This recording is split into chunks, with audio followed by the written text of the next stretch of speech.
د ښار پاکولو دا ستر کمپاین د لوګر ولایت په پل علم ښار کې د ښاروالۍ له لوري د لوګر والي، ځایي مسؤلینو، زده کړیالانو، زده کوونکو او سلګونو لوګر میشتو په ملتیا پیل شو. د پل علم ښاروال وایي چې له دې ستر کمپاین څخه یې موخه د ښار پاکوالی دی او په دې برخه کې د ښاریانو د همکارۍ غوښتنه کوي. نن ورځ د ټولونې یا د راټولېدنه د موږ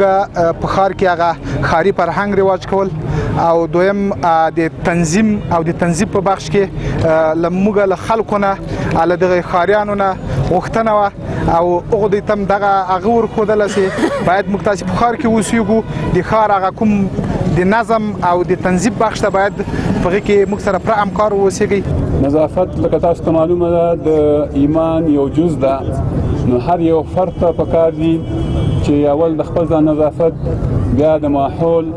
او د ټول ښار د نظافت خیال وساتي. د لوګر ولایت د چاپیریال ساتنې رئیس هم دا ډول کمپاینونه په لار اچول د هوا او چاپیریال د پاکوالي لپاره مهم ګڼي او پر دوام یې ټینګار کوي. پیغام هم ټول د لوګر اټیوالو ته دا ده چې هر څوک د خپل دکان په خاطر باندې یو ساتل د کثافاتو په خاطر باندې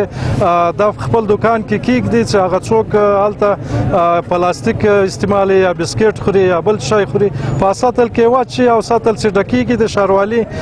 د کثافاتدانۍ ته واچول. په ورته وخت کې د لوګر ولایت د اطلاعات او کلتور رئیس حشر د افغانانو دودیز کلتور ګڼي او ښاریان یې د ښاري کلتور پیاوړتیا ته وهڅول. دا ښار د مشترک کور د مشترک ځای ده، موږ ټول په دې باندې مکلف یو چې دا ښار پاک وساتو. د لوګر ولایت د امیر روغتیا رئیس وایي چې پاک ښار د ښاریانو د روغتیا لپاره مهم دی او د ناروغیو د لیږد مخنیوی کوي. په دغه وخت کې موسمي امراض هم ډیر وي،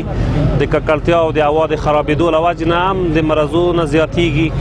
نو دا یو ښه اقدام دی. هیره دې نه وي چې د لوګر ښاروالۍ او کرکټ امریت د دې وړاندې زموږ ښار او زموږ کور تر نامو لاندې د کرکټ لوبو 25 اوريزې سیالۍ په لاره اچولې وي.